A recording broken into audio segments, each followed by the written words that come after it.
Hello, today I'm delighted to be joined by my good friend. I don't always get to say that. And also my guest, Michelle Gallagher from JDG Estate Agents. How you doing? I'm really well, David. How are you?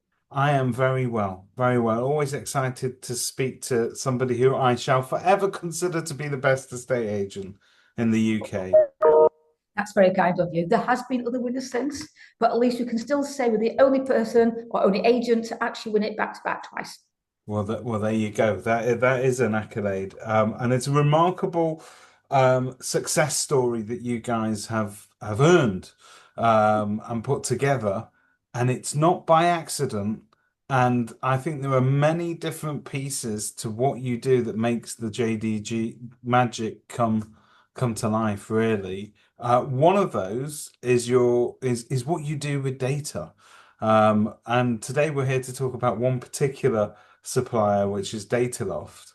Um, and when we talk about data today, I mean, in 2025, it's data this and data that, and we're almost in the golden age of data. We've got data coming out of our ears, but it wasn't always that way, was it, Michelle? If you go back to 2017, 2018, there wasn't much of it around, but there was one provider that was doing things differently, and that was Dataloft. So just tell us about how you first came to it. Okay, so basically, back in, I'm going to say May 2018, at this point, I didn't actually know Dataloft existed, but I started writing my monthly market update reports, which I'm proud to say I've not missed a single month of. So consistency, but basically trying to find the data I needed to educate my marketplace as to what's happening was difficult.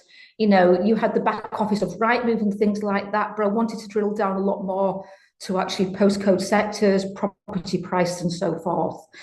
And Dataloft was actually recommended to me as a tool that could help me there. So I think I signed up with them probably around maybe 2019, 2020, and I've not looked back since. It's a remarkable product, and my kids are probably part of this whole Gen Z or Gen Z, whatever you want to call it. They have a saying, or they have some terminology called low key. Something can be low key good. Okay. And basically, what that means for the rest of us is secretly and without making a big fuss about things, it's low key amazing. And I think that the Dataloft has some of that brilliance there because, of course, yes, it does produce great stats that we can use. It does produce infographics that you can then sort of weaponize when you need to. It can produce the property reports as well. But if you don't do anything special with them, it's nothing special. What you do with them really is you take them and you then use it as an essential ingredient in some quite wonderful things that you do that I think are very unique to your agency. Oh, well, thank you. I mean, basically, any product we look at, it's always how can we use this in a different way? Because obviously, if we all do things exactly the same, then you end up being vanilla again. So you have to find your own creative ways, and it's also knowing when the process to actually use that data, whether it's to attract new clients, whether it's to follow up, whether it's to actually help educate your marketplace. I think is probably the best word Yeah. because ultimately data is data. You know, And it allows you to keep having a conversation with your marketplace. So whether they're selling today or not, or they consider selling 5 years in the future, having an open conversation as you do to video very often allows you to keep present. well, that's the thing because obviously, you know, I mean, I've been out valuing this morning, and I can tell you straight away, two of them are going to be post Christmas. Yeah. So it's what I do between now and them instructing to keep in touch. Now, they don't want the harassing estate agency call in terms of you made your mind up yet, but I've still got to keep in touch in a relevant way. So to be able to actually, you know, give them a courtesy call and then we'll drop them an email with the latest happenings within their postcode, that is actually something of interest to them if they're actually planning on moving. And it actually shows them on their Dataloft data sheets. I can drill down and say to LA15, where I've been today, exactly what's happening and the changes. And it's interesting if you are actually a homeowner planning on selling. let's drill down into that just a little bit because we spoke sort of off camera before we started. We spoke about the kind of some of the key areas in which you use this. So, what will you do with an average property report that is just sort of educating people about what's happening in the marketplace? Like, does that go straight into blog content? Do you use it as a basis for video? What do you tend to do with it? Oh God, there's a lot of different things that we do.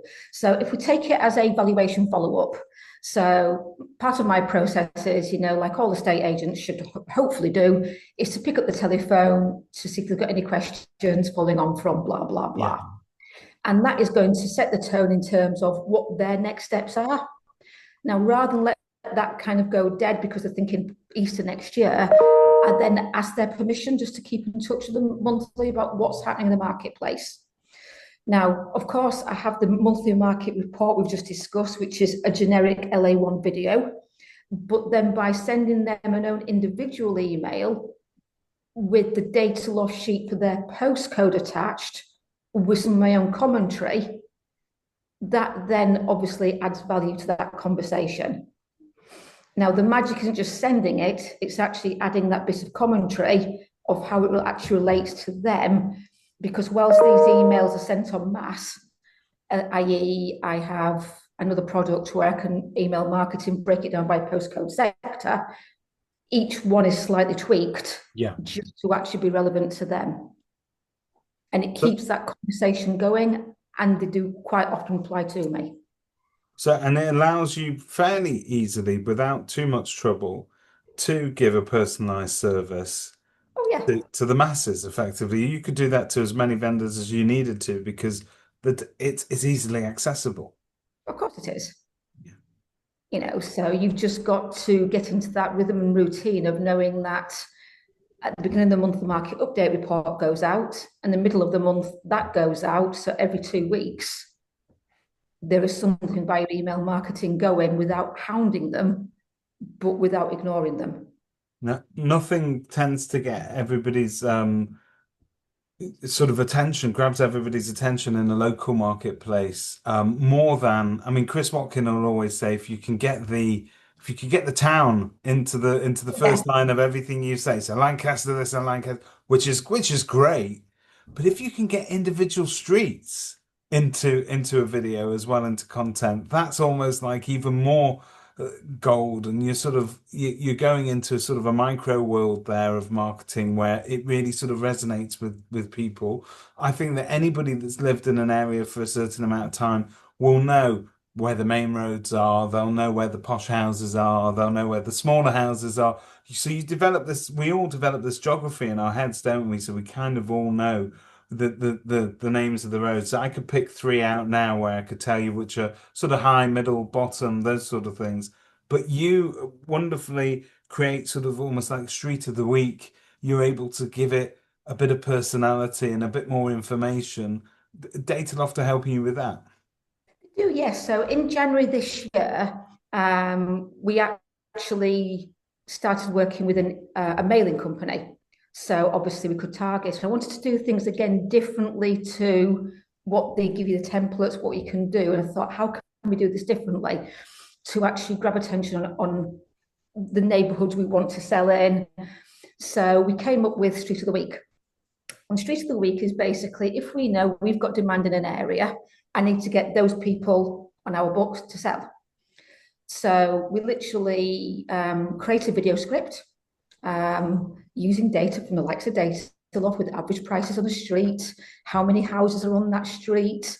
On Dataloft, you've got the demographics of who lives on the street. It tells you about the green spaces and things.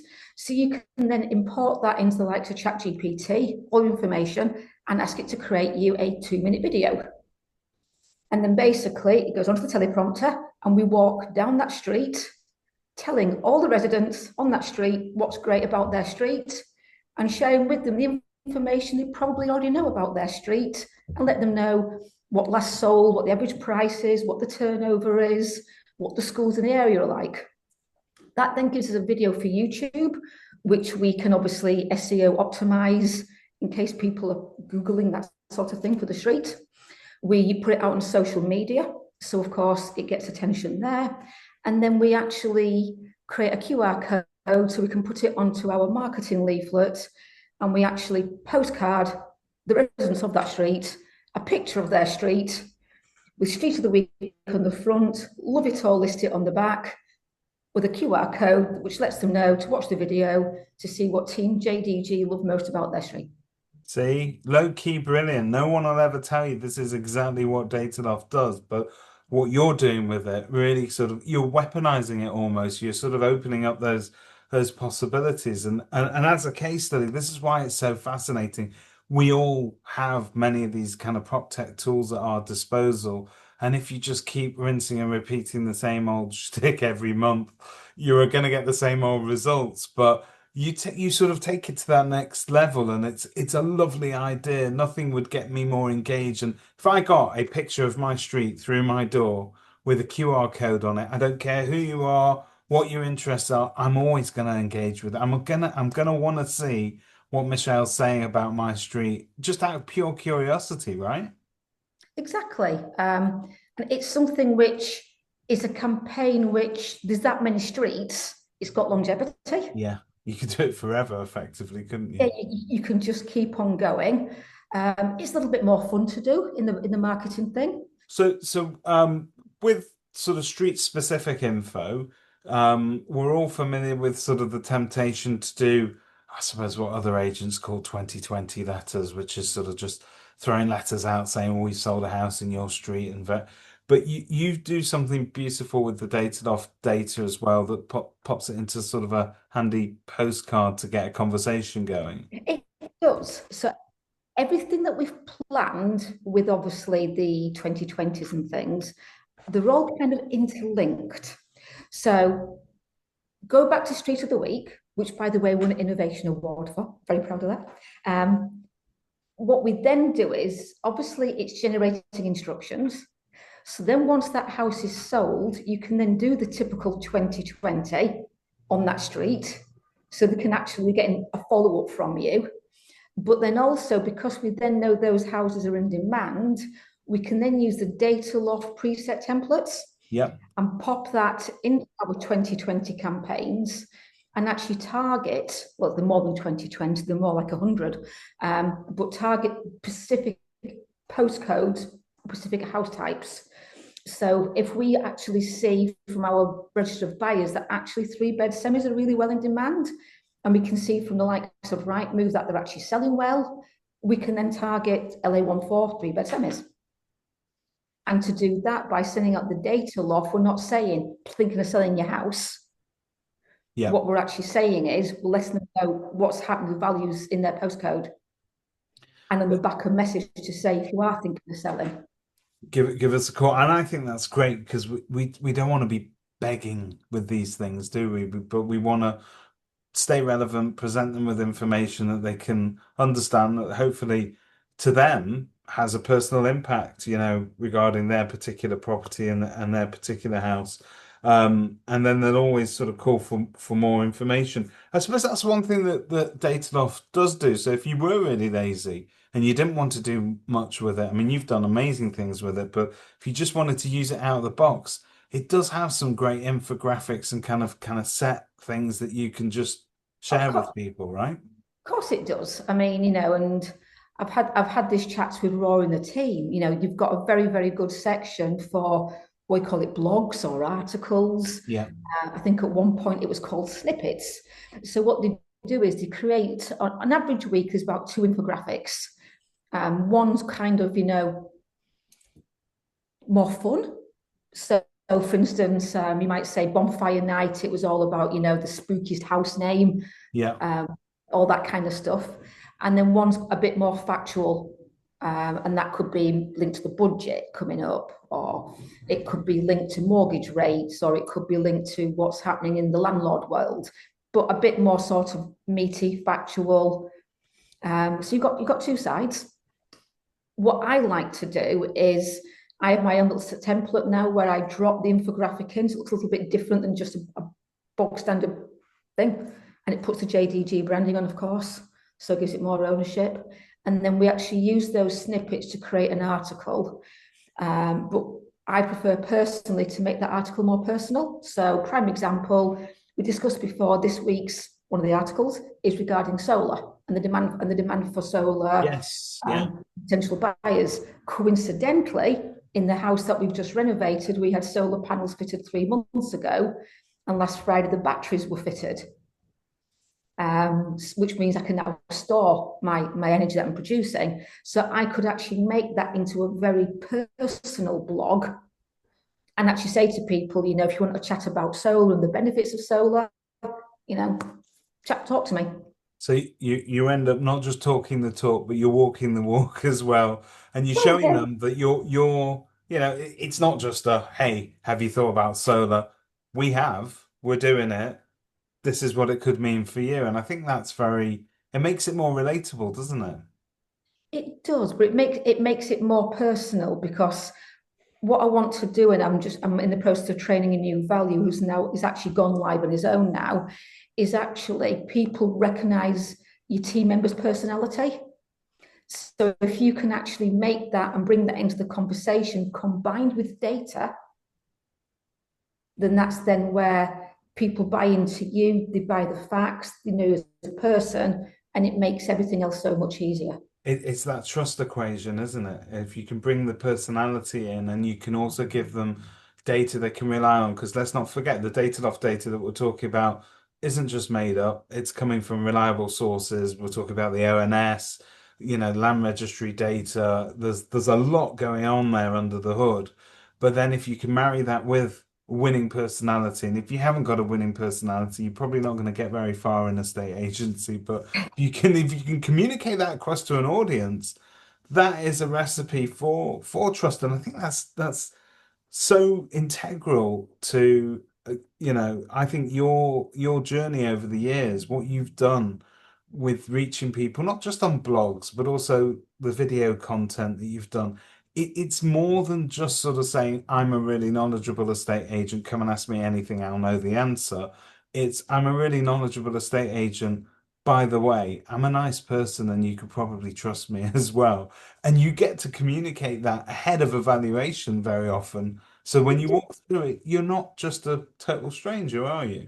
But you know as well as I do, you've still got to be your authentic self. Yeah, It's like when I've been training James, I've told James he cannot be me and I cannot be him.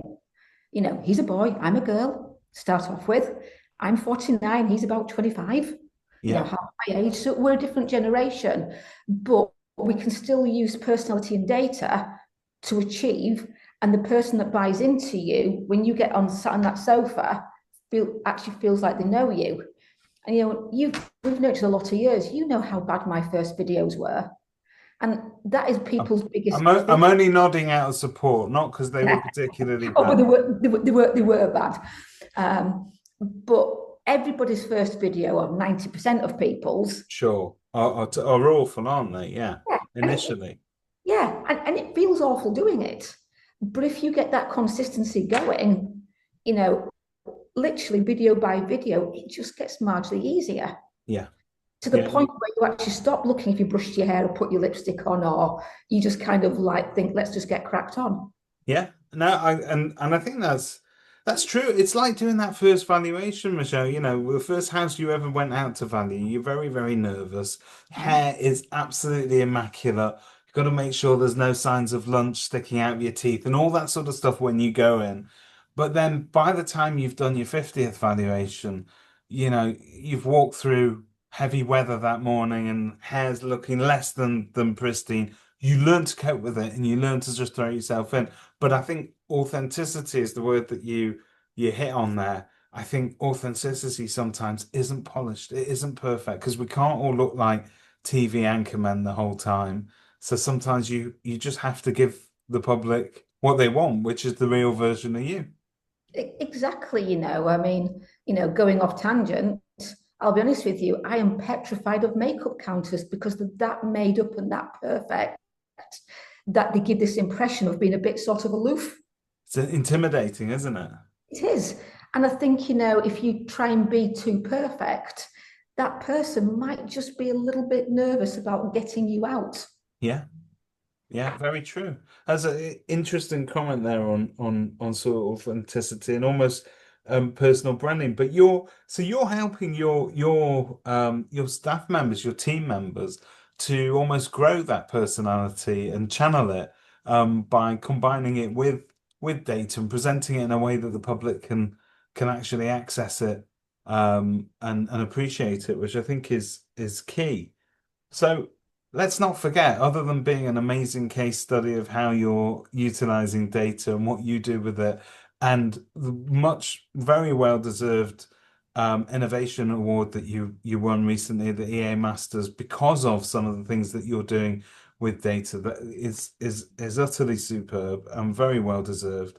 Um, I always end by asking the question, would you recommend this to Oh, another agent? And it's a resounding yes, I gather. But genuinely, I mean, you said you've been working with the Dataloft team since about 2018. There's not many of us that can say we have relationships going back that far that have, and you've stuck with it. But clearly, you're a satisfied customer. to be honest with you, the software, it's never crashed. It's never gone buggy. Yeah. It's always let me in. On the times I've had a question or a query, they've always got back to me, you know, generally within the same day, if not within a couple of hours. Um, if I've had an idea or a thought, I can speak to somebody. So I just find them very easy to work with. Well. Can't ask for more than that. In a checkered prop tech landscape, not all relationships are equal, but they are genuinely nice people. I think you referenced one of the people that we both deal with on a regular basis is Rory. Just a lovely chap, a proper gent, and always helpful. So if you've got an idea, they're kind of very keen to sort of see that come to life. So it's always worth working with them. Michelle, I know you're super busy. Thank you so much for your time. Continue being low key brilliant and just brilliant in general. But thank you. No, thank you. And thank you for asking me to do this today. There you go.